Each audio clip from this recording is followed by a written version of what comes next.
하나님 말씀은 구약성경 잠언 24장 30절에서 34절까지입니다.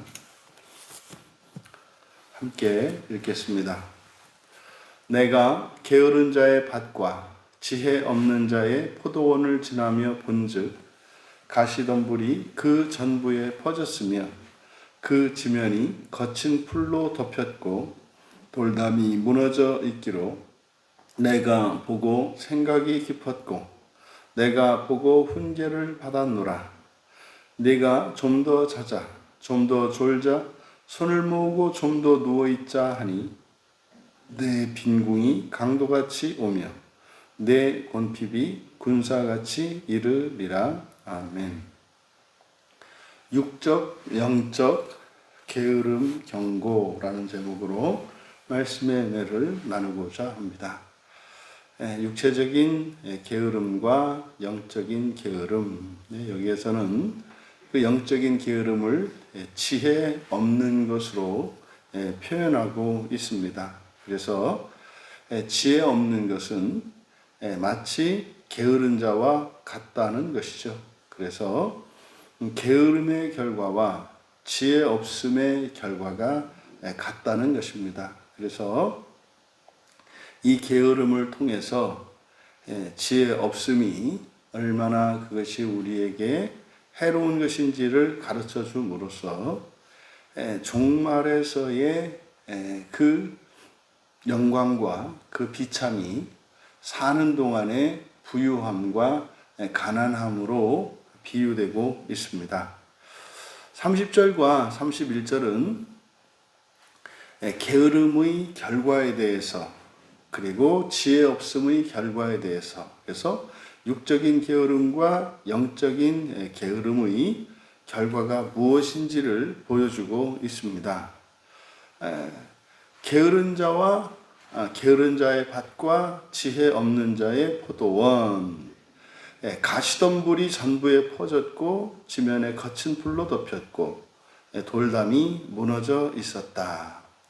이것은 이제 농사 짓는 이 농부의 게으름의 결과를 통해서 비유적으로 지혜 없음으로 말미암아 우리 인생을 포도원에 빗대어 이야기하고 있습니다. 농부들에게 있어서 시기라고 하는 것은 굉장히 중요합니다. 그저 우리들이 농사일을 잘 모르는 사람들은 그냥 아무 때나 그냥 씨를 뿌리고 또 아무 때나 또 풀을 베고 뭐 약을 주고 뭐 또 아무 때나 그냥 시간이 지나면은 자연스럽게 뭐 익어서 뭐 이렇게 추수할 수 있는 것으로 생각합니다만 그렇지 않죠. 우리가 어떤 조립품들을 맞출 때 그 조각조각이 자기의 자리를 고유한 자리를 가지고 있는 것처럼 농사도 마찬가지로 그렇습니다. 그래서 이렇게 씨를 뿌릴 때가 있고 거둘 때가 있고 정해진 때가 있습니다. 그래서 그것에 그 시기를 놓쳐버리면은 씨를 뿌린다 하더라도 제대로 발화되지 않고 그래서 열매를 거둘 수가 없는 거죠. 마찬가지로 그래서 농사 짓는 이들에게 그 뿌려야 할 때와 거두어야 할 때를 아는 것이 지혜라는 거죠. 그래서 우리의 인생도 사실상 우리가 나서 살다가 죽을 때까지 전체를 마치 농부의 한 해와 같이 비유하고 있는 겁니다. 그래서 우리 인생도 때가 있다는 거죠. 그래서 인간적으로 뭐 어린 시절에 뭐 공부하고 기본적인 교양을 쌓고 하는 이런 청소년기가 있고 또 이제 청년기가 되어서 또 사회인으로서 준비되어지고 또 정말 공적인 일에 참여할 수 있도록 우리의 지성과 교양을 넓혀가는 이런 청년기들, 그리고 실제로 이제 활동하는 장년기, 그리고 이제 후학양성의 자녀들을 키우는데 힘을 쓰고 시간을 보내야 하는 노년기, 이런 시기에 대한 그 의미들과 해야 할 일들이 있죠. 근데 이것을 또 영적으로 이제 생각을 하면 실제로 우리가 태어나서 어린 시절에는 성경 말씀을 암송하고 또 철저하게 하나님의 율법에 따라 살아가도록 훈련되어지고, 그래서 몸의 습관으로 만들고, 그리고 실제로 우리의 인격을 연마하고 우리의 이런 어떤 영적인, 그리고 인격적인, 그리고 육체적인 이런 능력과 그 기량을 갖추는 어린 시기. 그래서 시기적인 의미가 있습니다. 그런데 그것을 때를 놓치게 되면 이제 가시덤불과 그 거친 풀, 엉겅퀴와 같은 이런 것들이 가득 나는 것처럼 우리 인생도 마찬가지죠. 인생을 살았는데 인생을 살고 마치는 시점이 되었는데 영적으로 어떤 진전이 없는 거죠. 그럼 뭡니까? 이거는 이제 하나님이 우리에게 주신 그 신성을 개발하지 못하고 우리의 마음밭이 그냥 돌짝밭과 같이, 그리고 가시덤불과 같이 되어 있는 것을 말합니다. 그러면 우리가 인생을 마치는 그때에 정말 기름진 옥토와 같은 마음밭이 있어야 하는데, 게으름의 결과로 인해서 그렇지 못하게 된다는 거죠. 조심할 것은, 이 게으름이라고 하는 것은 육체적인 게으름만을 지금 육체적인 게으름에 대해서 교훈하려는 게 아니라 영적인 게으름입니다. 영적인 게으름.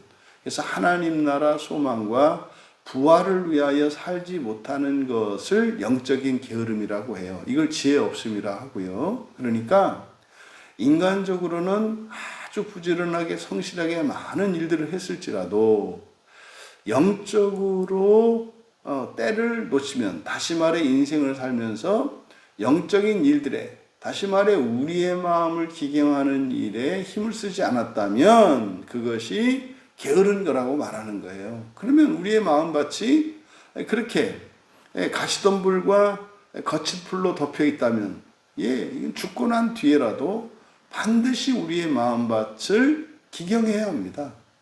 이것을 말하는 거죠. 32절에서는 지혜의 중요성에 대해서 밝히고 있습니다. 내가 보고 생각이 깊었고 내가 보고 훈계를 받았노라. 그렇죠? 농부에게 있어서 때를 놓치는 일은 그것의 결과가 얼마나 비참하고 참담한가 하는 것을 우리가 배워야 하는 거죠. 그리고 농부도 밭을 기경하고 밭을 기경해서 농사를 짓는 데 있어서 이러저러한 지식과 수고가 필요하다는 것을 배워야죠. 그래서 우리 마음밭을 기경하는 그 일에도 때가 있고 해야 되는 수고가 있고 또 거기에 필요한 지식이 있다는 겁니다. 이게 바로 사실은 성경을 우리에게 주신 목적 아니겠습니까? 그러니까 성경은 농사 짓는 이들에게 씨앗과 같고, 또 이 씨앗을 가지고 뿌리고 우리의 마음밭을 파고하는 이것이 사실은 성령 하나님이 우리의 능력이시죠. 그럼 말씀에 하나님 말씀으로 씨앗을 삼아서 성령과 함께 우리 마음밭을 기경해야 한다는 것을 우리가 깨달아야 된다는 겁니다. 때가 있습니다. 그것은 살아서 해야 될 일이지 늦춰서 그것을 죽은 이후에 하겠다. 이것은 지옥에서 하겠다는 이야기인데 그것은 너무나 무모하고 어리석은 생각이라고 이야기하는 겁니다. 그래서 여러분, 이런 자연 섭리를 통해서 우리가 무엇인가를 얻기 위해서는 반드시 수고해야 하며, 또 얻고자 하는 씨앗을 심어야 하는 것, 얻고자 하는 것에 씨앗을 심어야만 그것을 나지, 엉뚱한 것을 심고 다른 열매를 기대하는 것은 말도 안 되는 일이지 않습니까? 우리가 영생을 열매 맺고자 한다면 생명의 씨앗을 심어야 하는 거죠. 그것은 성경 말씀밖에 없습니다. 그래서 33절과 34절에 깨어있음이 필요하다는 거죠. 그러니까 이제 마음 기경을 하는 겁니다. 내가 좀 더 자자, 좀 더 졸자, 손을 모으고 좀 더 누워있자 하니 내일 미루는 거 아니겠습니까? 조금 있다. 여러분, 인생의 날들이 무한하지 않습니다. 그리고 정말 무엇이 더 중요한가? 우리가 우선순위를 바꾸어야 합니다. 겨울철이 오면 이제 농사를 지을 수 없게 되는 때가 옵니다. 그 인생의 겨울은 죽음 이후죠. 그러면 그때 겨울을 넘길 수 있는 겨울 양식을 이제 봄, 여름, 가을, 봄, 여름까지 씨를 뿌리고 수고해서 가을에 거두어서 창고에 들여야 합니다. 그러지 않으면 겨울을 넘길 수가 없는 거예요. 여러분, 중간 상태로 일컬어지는 죽음 이후, 육체적인 죽음 이후, 그리고 완전한 새하늘과 새 땅의 그 새 창조 세계가 이루어지기까지의 그 중간 상태, 여기를 이제 우리가 중간 상태라고 하는데, 그때 먹을 양식이 없다면 아주 혹독한 시기를 보낼 것입니다. 그런데 그때 먹을 양식이 있다면 그 중간 상태를 참으로 영광스럽게 보낼 것입니다. 그것이 사는 동안 영적으로 우리의 마음을 기경하는 일에 미루지 말아야 할 것을 말합니다. 그랬을 경우에 빈궁이 강도같이 오고 곤핍이 군사같이 이르리라. 여기서 빈궁과 곤핍이라고 하는 것은 지옥의 상태를 나타내는 겁니다.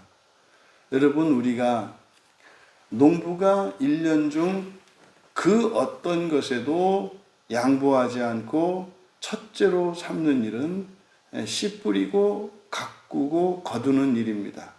그리고 창고에 들이는 일까지, 이것은 그 어떤 것으로도 바꿀 수 없고 양보될 수 없는 절대적인 것입니다. 여러분, 육적인 영적인 게으름의 경고, 이 게으름에 대한 이 경고를 통해서 우리들의 게으름이 배어 있는 곳이 어디인가 하는 것을 돌아볼 일입니다. 그래서 우리 자신이 우리 마음을 기경하고 우리 인생을 기경하는 이 일에 늦추지 말아야 할 것이며, 깨어서 열심으로 수고하며 하나님의 지혜를 구하며 살아야 할 것입니다. 하나님께서 우리에게 그 생명의 씨앗인 이 말씀을 주시기까지 어떤 일이 있었습니까? 하나님 자신을 내어주시고, 그리고 자신의 영광을 주시고 대신 우리들의 죽음을 취하셨습니다. 그렇게 우리들에게 하나님의 말씀이 주어진 것이고, 또 그 결과로 우리 안에 성령 하나님이 임하신 것임을 잊지 말아야 합니다. 그런데 여러분, 성경 말씀이 우리에게 있고 성령께서 우리 안에 계신다 한들 우리가 좀 더 자자, 좀 더 졸자 이렇게 손을 모으고 우리 마음을 기경하고 있지 않다면 여러분, 생각보다 갑작스럽게 우리 인생의 마지막 날이 옵니다. 여러분, 그렇게 살기보다는 게으름에서 깨어나 즉각적으로 해야 할 일들을 때를 가려 하며 현세와 내세에 부요하고 존귀하며 영광스러운 인생을 살아가기를 주님의 이름으로 축원합니다. 하나님 아버지, 육체적으로나 영적으로나 게으르지 않기를 원합니다. 무엇보다 저희들의 영이 깨어 있어서 저희들의 마음을 기경하는 일에 있어서 게으르지 않게 하시고, 또한 저희 육체가 깨어 있어서 저희의 인생을 기경하는데 게으르지 않게 하셔서 사는 동안이나 죽은 이후의 중간 상태에서도 참으로 보람있고 영광스러운 인생을 살아가는 저희들 모두가 되게 하옵소서. 감사하며 예수님의 이름으로 기도하옵나이다.